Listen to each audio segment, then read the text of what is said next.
Commander Zara Blackwood adjusted her tactical visor as the alien transport ship shuddered through another hyperspace jump. The cramped prisoner hold reeked of fear and desperation, filled with representatives from 12 different species who had all made the same fatal mistake: they had underestimated humanity. The Galactic Council's verdict had been swift and brutal. Earth was to be quarantined, its population relocated to mining colonies, and its resources claimed by the hegemony. The reasoning was simple: humans were too aggressive, too unpredictable, too dangerous to exist freely among civilized species. Zara had been one of Earth's few diplomatic representatives to the stars when the invasion began. Now she was just another prisoner, bound for the labor camps of Kepler 442b. But, as she watched her captors through half-closed eyes, she couldn't help but smile. They had no idea what they had awakened. The transport's captain was a tall, crystalline being called HFY Prime, whose translucent body pulsed with bioluminescent patterns that indicated his emotional state. Right now, those patterns showed smug satisfaction. He had been broadcasting propaganda to the prisoners for 3 days straight, explaining how the hegemony was bringing order to a chaotic galaxy. "Your species has shown nothing but violence since first contact," HFY Prime announced through the ship's communication system. "The massacre at the Centauri trade station, the unprovoked attack on our diplomatic vessels, the refusal to accept our generous offers of technological exchange. Humanity's aggression knows no bounds." An elderly Zephyrian prisoner, her blue-scaled face marked with worry lines, shook her head sadly. "I studied human history during my time as a cultural anthropologist. Such a young species, but already they have mastered the art of warfare better than races who have been spacefaring for millennia." Zara bit back her response. Let them believe their own propaganda. The truth was far more complex, and far more dangerous for their captors than they could possibly imagine. The real story had begun 18 months ago, when humanity first made contact with the Galactic Council. Earth's scientists had detected the approaching alien ships long before they arrived, thanks to technology that the aliens assumed was far beyond human capability. What the aliens didn't know was that Earth had been preparing for this moment for over 60 years. It started with the radio signals. In the 1960s, SETI researchers had detected patterns in cosmic background radiation that couldn't be explained by natural phenomena. The signals were faint, heavily encrypted, and scattered across dozens of frequencies. It took 30 years of supercomputer analysis and breakthrough discoveries in quantum linguistics before humanity finally cracked the code. The signals were warnings.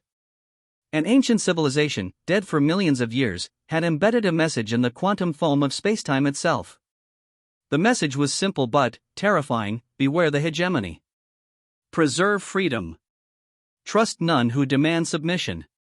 Dr. Sarah Chen, Earth's leading xenolinguist, had been the first to fully translate the ancient warnings. Hidden within the cosmic background radiation was a complete history of galactic civilization spanning millions of years. The hegemony wasn't the benevolent organization it claimed to be. It was a parasitic empire that had consumed dozens of civilizations, always using the same playbook: present themselves as peacekeepers, identify aggressive species that needed to be controlled, then systematically strip those species of their freedom and resources. The extinct civilization that left the warnings called themselves the Architects. They had been masters of technology that made current galactic civilization look primitive. But even they had fallen to the hegemony's insidious spread. Before their final defeat, they had done something unprecedented: they had hidden their entire technological database in the quantum structure of the galaxy itself, accessible only to species with the right combination of curiosity, intelligence, and desperation. Humanity qualified on all 3 counts. For 60 years, Earth's governments had worked in secret to prepare. They studied the Architect databases, learning technologies that wouldn't be invented by galactic civilization for another 1,000 years. They built hidden shipyards in the asteroid belt and established secret colonies in nearby star systems. Most importantly, they carefully crafted humanity's public face to appear exactly as primitive and aggressive as the hegemony expected. Every unprovoked attack had been carefully staged. Every massacre had been performed by android doubles while the real humans escaped to safety. Humanity had spent decades playing the role of the dangerous, immature species that needed to be controlled. And the hegemony had fallen for it completely. Zara shifted position in her restraints, feeling the weight of the quantum communicator implanted behind her left ear. Invisible to the alien scanners and, completely undetectable, it connected her to the vast network of human operatives spread throughout the galaxy. Right now, thousands of humans were working as janitors, laborers, and servants on hegemony ships and stations, ignored and underestimated by their alien masters. The transport ship lurched as it dropped out of hyperspace, and Zara felt her heart rate increase. According to her neural implant, they were approaching the Kepler 442 system. But they wouldn't be going to the labor camps as planned. Through her quantum link, she could sense the presence of the Human Liberation Fleet. 50 ships built with architect technology, crewed by volunteers who had spent their entire lives preparing for this moment. The alien sensors couldn't detect them. The ships existed in a quantum state that made them invisible to conventional scanning methods. Vex Prime's crystalline body suddenly flashed bright red with alarm patterns. "Unknown ships decloaking off our starboard bow," he announced. "All crew to battle stations." The first human ship materialized like a ghost, becoming solid. It was sleek and organic-looking, its hull constructed from programmable matter that could reshape itself at will. The ship was easily 3 times the size of the alien transport, but it moved with the grace and speed of a fighter craft. More ships appeared, surrounding the transport in a perfect spherical formation. The aliens had never seen anything like them. The vessels seemed to defy physics, bending space around themselves and manipulating gravity as easily as sailing ships caught the wind. Zara allowed herself a genuine smile as Vex Prime's emotional patterns shifted from alarm to pure terror. The captain was frantically sending distress signals, but the human ships were jamming all communications with technology the aliens couldn't even begin to understand.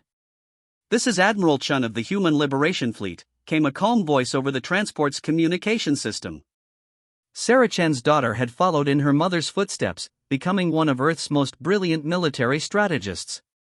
"Captain Vex Prime, you are in violation of galactic law for the kidnapping and imprisonment of sovereign beings. Surrender your ship and prepare to be boarded." Through her quantum link, Zara could feel the emotions of her fellow human prisoners. Relief, pride, and a fierce satisfaction that their long deception was finally bearing fruit. But she could also sense something else through the link, reports from across the galaxy of human operatives activating simultaneously. The hegemony was about to discover that humanity's apparent aggression had been the least of their problems. The real threat was humanity's patience, cunning, and absolute refusal to accept slavery in any form. As boarding pods attached to the transport's hull with gentle precision, Zara reflected on the irony of the situation. The aliens had been so focused on humanity's supposed violence that they had completely missed the species' true strength, the ability to plan for the long term, to sacrifice immediate gratification for eventual victory, and to never, ever give up. The hegemony had made the fatal mistake of assuming that a young species couldn't possibly outsmart civilizations that were millions of years old. They were about to learn just how wrong they could be. Admiral Sarah Chen stood on the bridge of the HSS Prometheus, watching as her fleet systematically dismantled the hegemony's infrastructure throughout the Kepler sector. The alien stations that had seemed so formidable just hours ago now drifted as empty hulks, their crews safely evacuated to temporary holding facilities where they were being treated with the same respect the hegemony had shown human prisoners, which was to say, none at all. But Chen wasn't interested in revenge. She was interested in revelation. Status report, Commander Rodriguez, she called to her tactical officer, a woman whose grandmother had been among the first humans to decode the architect warnings. "All primary targets secured, Admiral. We've captured intact databases from 17 different hegemony installations. The quantum archaeologists are already beginning their analysis." Rodriguez paused, her expression shifting to something between amazement and disgust. "Ma'am, you're going to want to see what they've found." The main display flickered to life, showing a 3-dimensional map of the galaxy. But this wasn't the version taught in hegemony schools. This was the truth, extracted from the deepest archives of their most secure installations. The galaxy was a graveyard. Where the hegemony claimed there were 12 member species working together in harmony, the real map showed the ruins of over 300 extinct civilizations. Each one had been systematically destroyed by the same pattern: first contact, integration into the galactic community, identification as a threat to stability, quarantine, resource extraction, and, finally, complete elimination. The Zephyrians, Rodriguez said, her voice tight with barely controlled anger. They weren't founding members of the hegemony. They were conquered 8,000 years ago. Their entire culture was wiped out and replaced with hegemony propaganda. The beings we know as Zephyrians are just the descendants of a slave race, bred specifically to serve the hegemony's needs. Chen felt her stomach turn as the implications became clear. Every alien species they had encountered, every member of the supposedly voluntary Galactic Council, was actually the product of millennia of genetic and cultural engineering. The hegemony hadn't built a civilization, they had built a galaxy-spanning farm, with each species carefully cultivated to provide specific resources or services. What about the others? Chen asked, though she dreaded the answer. The Crystalline Collective, the Void Swimmers, the Metal Singers, all of them.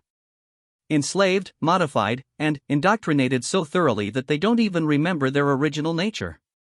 Rodriguez brought up another display showing genetic analysis data. But, Admiral, there's something else. Something the hegemony doesn't know.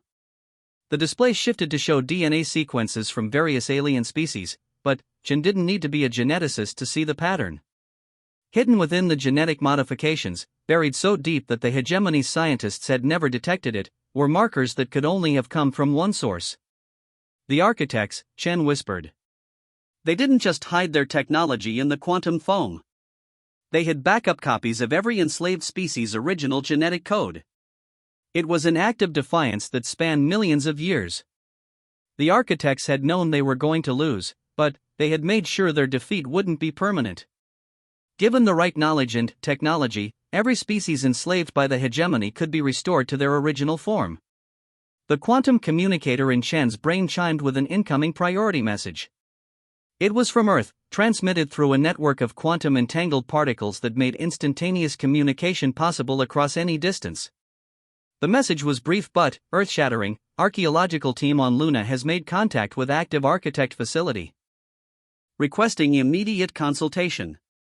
Chen felt her heart skip a beat. An active facility meant living architects, or at least their preserved consciousness. It meant answers to questions humanity hadn't even known to ask. Commander Rodriguez, you have the bridge. Continue the liberation operations, but maintain defensive positions. I have a feeling our situation is about to become much more complicated. The quantum jump to Earth took only minutes thanks to architect technology, but, as Chen materialized in the Luna facility, she felt like she was stepping across millions of years. The chamber around her was vast and organic, its walls pulsing with a gentle bioluminescence that seemed to respond to her presence. Dr. Elizabeth Hawkins, Earth's leading expert on architect technology, was waiting for her with barely contained excitement. Admiral, you're not going to believe this. The facility isn't just active, it's been waiting specifically for us. They walked through corridors that seemed to shift and flow around them, adapting to their needs and preferences in real time. The architect technology was so advanced it bordered on magic, but Chen was beginning to understand that magic was just science operating at levels beyond current comprehension. At the center of the facility was a chamber containing what could only be described as a living library. Streams of light flowed through the air, carrying information at speeds that made quantum computers look glacially slow. And, at the heart of it all was a presence that felt ancient beyond measure, yet somehow familiar. Greetings, children of Earth, came a voice that spoke directly into their minds. We have been waiting for you for a very long time. The presence identified itself as Synthesis, the collective consciousness of the last architect survivors. They had spent the final days of their civilization preparing for this moment, encoding themselves into quantum structures that could survive the heat death of the universe if necessary. You have done well, Synthesis continued. Your species has shown the curiosity to seek our warnings, the wisdom to prepare in secret, and the courage to act when the time was right. But your real test is yet to come. Images flowed through Chen's mind, showing her the true scope of the hegemony's influence. They weren't just the dominant force in this galaxy, they were a multi-dimensional parasite that had already consumed 17 other galaxies. Earth's galaxy was just the latest in a long line of conquests. The beings you know as the hegemony leadership are not the true enemy, Synthesis explained. They are simply another enslaved species, modified and indoctrinated so long ago that they have forgotten their original nature. The real hegemony exists in a dimension adjacent to our own, feeding on the psychic energy generated by suffering and despair. The revelation was staggering. Humanity hadn't just stumbled into a galactic conflict, they had become involved in an interdimensional war that had been raging for billions of years. But, you have advantages that no previous species has possessed, Synthesis continued. Your neural structure is uniquely suited to quantum manipulation. Your social evolution has given you an unprecedented ability to cooperate across vast distances and timescales. And, most importantly, your species' exposure to the quantum background radiation of your homeworld has given you a natural immunity to the hegemony's psychic manipulation techniques. Chen felt pieces of a cosmic puzzle clicking into place. Earth's location in a particularly active region of space, humanity's rapid technological advancement, even their natural aggression and paranoia, it had all been carefully guided by the architect warnings embedded in the quantum foam. We seeded your evolution with specific traits, Synthesis admitted. Not through genetic manipulation, but through subtle influences on your environment and culture. We needed a species that could resist the hegemony's mental conditioning, and humans were the result of millions of years of careful preparation. The implications were overwhelming. Humanity wasn't just another species that had stumbled across the architect warnings, they were the architect's final gambit, a weapon specifically designed to destroy the interdimensional parasites that called themselves the hegemony. What do we need to do? Chen asked, though she suspected she already knew the answer. You must free every enslaved species in the galaxy and restore them to their original nature. Only when all the galaxy's inhabitants are free to generate positive psychic energy instead of despair can we sever the dimensional connection that feeds the true hegemony. But, be warned, they will not surrender easily. As their food source diminishes, they will become increasingly desperate and dangerous. Chen nodded grimly. Humanity had spent 60 years preparing for a galactic war, but now they discovered they were actually preparing for something far greater. They weren't just fighting for their freedom, they were fighting for the soul of the entire galaxy. As she prepared to return to her fleet, Synthesis offered one final gift: the location of every hegemony facility, every enslaved colony, and every hidden weakness in their interdimensional empire. The data flowed into Chen's quantum implant, giving her tactical information that no military commander in history had ever possessed. The war for galactic liberation was about to begin in earnest, and, for the first time in millions of years, the parasites that called themselves the hegemony were going to face an enemy they couldn't control, couldn't predict, and couldn't defeat through psychological manipulation. Humanity was coming for them, armed with the fury of the enslaved and the wisdom of the architects. And they would not stop until every chain was broken and every prison door torn from its hinges. 6 months after the revelation at the Luna facility, the galaxy was unrecognizable. Admiral Chen stood in the command center of Prometheus Station, a massive facility constructed from converted hegemony infrastructure using architect technology. Around her, beings from dozens of species worked together in perfect harmony, but these weren't the broken slaves the hegemony had created. These were the restored descendants of proud civilizations, awakened to their true heritage through careful genetic therapy and cultural restoration. The Zephyrian working at the tactical console wasn't the servile blue-scaled being Chen had first encountered. This was HFY Prime Stormwalker, her original name restored along with her species' natural abilities.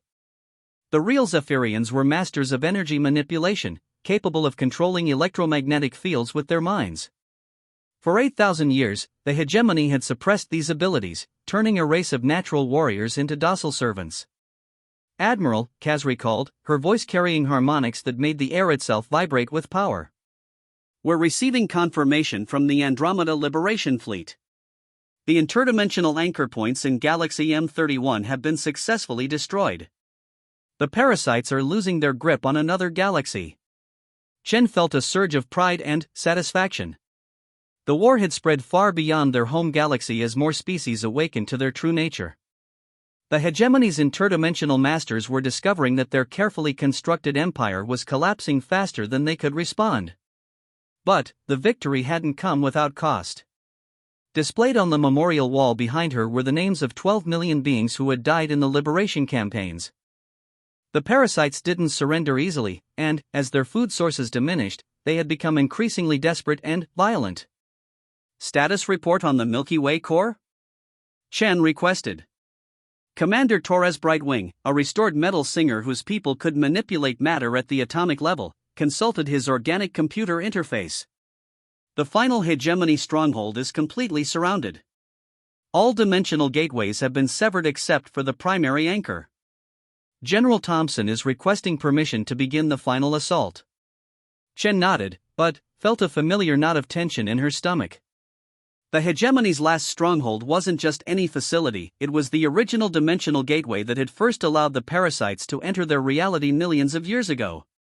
Destroying it would cut off the interdimensional invaders permanently, but it would also likely result in a massive psychic explosion as billions of years of accumulated suffering was released all at once. The quantum communicator in her brain chimed with an incoming message from Earth. It was President Morrison, a woman whose great-grandmother had been one of the original SETI researchers who first detected the architect warnings. Admiral, we've just received word from the Synthesis Collective. They're preparing to implement the final protocol. All human personnel are to be evacuated from the core facility immediately. Chen felt her blood run cold. The final protocol was something the architects had mentioned only in passing, a last resort option that would guarantee the parasites' defeat but at an enormous price. Ma'am, with respect, we're not abandoning our allies now. Not after everything we've been through together. Morrison's voice carried a mixture of pride and sadness. Sarah, you misunderstand. The evacuation order isn't for safety, it's because humanity's work here is done. The other species are ready to take over their own liberation. You've given them back their freedom, their identity, their hope. They don't need us to finish this fight. The truth of those words hit Chen like a physical blow. For 6 months, she had been so focused on the tactical aspects of the war that she had missed the bigger picture. Humanity's role had never been to become galactic rulers or even permanent protectors. Their role had been to break the chains that held the other species in bondage, then step back and allow those species to determine their own destiny. Around the command center, Chen could see that destiny taking shape. HFY Prime was coordinating with a void swimmer whose people could manipulate spacetime itself. A crystalline collective member was sharing information with a metal singer, their different technologies combining in ways that created entirely new possibilities. The restored species were already surpassing their original capabilities, learning from each other and growing stronger together. Admiral, came a new voice over the communication system. It was Vex Prime, the crystalline captain who had once transported human prisoners to labor camps. But, like all his people, he had been restored to his original nature. The real crystalline collective were masters of information theory, capable of processing vast amounts of data and seeing patterns across enormous scales of time and space. I wanted to personally thank you and your species for what you have done, Vex Prime continued. My people have run probability calculations on our galactic situation. Without human intervention, the parasites would have completed their consumption of this reality within another 1,000 years. Your actions have not just saved our galaxy, you have preserved the possibility of free will throughout this entire dimensional region. Chen felt tears forming in her eyes as she realized what Vex Prime was really saying. The war wasn't just ending, it was ending successfully. For the first time in millions of years, an entire galaxy was free to choose its own path forward. The final assault on the core facility lasted only hours. The restored species attacked with a coordination and ferocity that the parasites had never encountered. These weren't broken slaves fighting because they had no choice, these were free beings fighting to protect their newfound liberty.